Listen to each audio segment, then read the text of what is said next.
Good evening and welcome to Pakistan Today from our Islamabad studio. I'm Victoria Lane. U.S. President Donald Trump says a decisive strike against Iran was halted after intervention by what he described as very good people from Pakistan who are close to Tehran.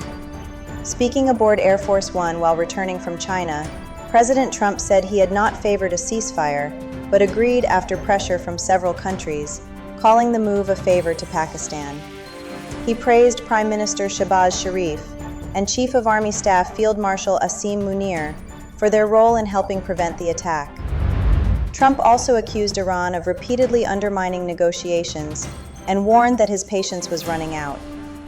In the same remarks, the U.S. President announced that the United States and Nigeria had jointly killed senior Islamic State commander Abu Bilal al-Manuki, describing the operation as a major blow to the militant group's global network. Meanwhile, Iranian President Masoud Pezeshkian has thanked Pope Leo XIV for what he called a moral and fair stance regarding recent U.S. military strikes on Iran. According to Iranian state media, Pezeshkian said the attacks were carried out under false pretenses, violated international law, and were backed by Israel. He stated that the strikes took place despite ongoing negotiations between Tehran and Washington. The Iranian president also criticized Donald Trump over remarks about destroying Iran's civilization, calling the comments dangerous and irresponsible. He warned that U.S. and Israeli actions threaten international law, human values, and religious principles. At the United Nations, Iran's envoy Amir Saeed Iravani has blamed those who initiated war against Iran for instability in the Strait of Hormuz and its wider economic consequences. Addressing a special session of the UN Economic and Social Council, Iravani warned of continued disruption to global energy markets, trade flows, and supply chains.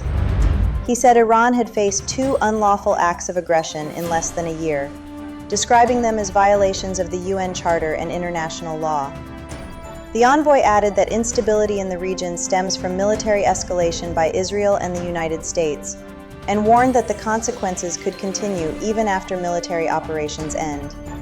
Deputy Prime Minister and Foreign Minister Ishaq Dar has held a telephone conversation with Uzbekistan's Foreign Minister Bakhtiyor Saidov, according to Pakistan's Foreign Office. The two leaders discussed bilateral ties, regional developments, and matters of mutual interest. Foreign Minister Saidov appreciated Pakistan's constructive role in mediation efforts aimed at promoting regional peace and security. Both sides agreed to remain in close contact and continue strengthening cooperation between Pakistan and Uzbekistan. For more on Pakistan's diplomatic engagements and regional coordination efforts, we're joined by our Islamabad correspondent, Sarah William. Officials in Islamabad say Pakistan is continuing its outreach with regional and international partners amid rising tensions across the Middle East. Diplomatic sources indicate that recent engagements have focused on de-escalation, regional stability, and strengthening economic cooperation. The Foreign Office has emphasized Pakistan's support for dialogue and peaceful conflict resolution. Analysts here believe Islamabad is positioning itself as a key diplomatic bridge in the region while maintaining close coordination with neighboring and allied countries. Back to you, Victoria. Thank you, Sarah. Federal Interior Minister Mohsin Naqvi says the visit of an Egyptian delegation will help open new avenues for bilateral cooperation between Pakistan and Egypt. Mohsin Naqvi and Minister of State for Interior Talal Chaudhry met a delegation from Egypt's Interior Ministry, led by Major General Magdi Halal. Discussions focused on cooperation in security, counterterrorism, anti-narcotics, cybercrime, and safe city projects. Both countries also agreed to expand joint training programs between the National Police Academy and the Egyptian Police Academy.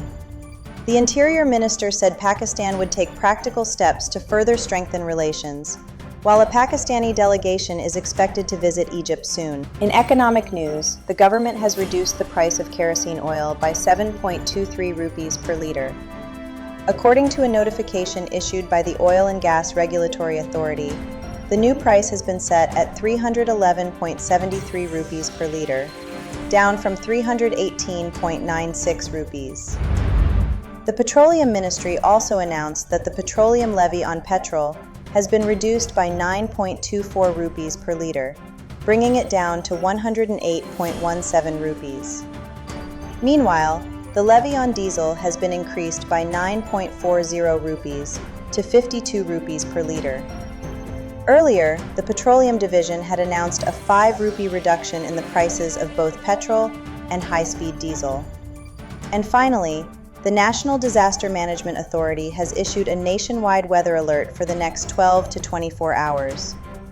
The NDMA has warned of strong winds, thunderstorms, heavy rainfall, and possible hailstorms across several parts of the country. Rain is expected in Islamabad, Punjab, Khyber Pakhtunkhwa, Gilgit-Baltistan, Azad Kashmir, and parts of Sindh, with heavier downpours forecast in northern regions.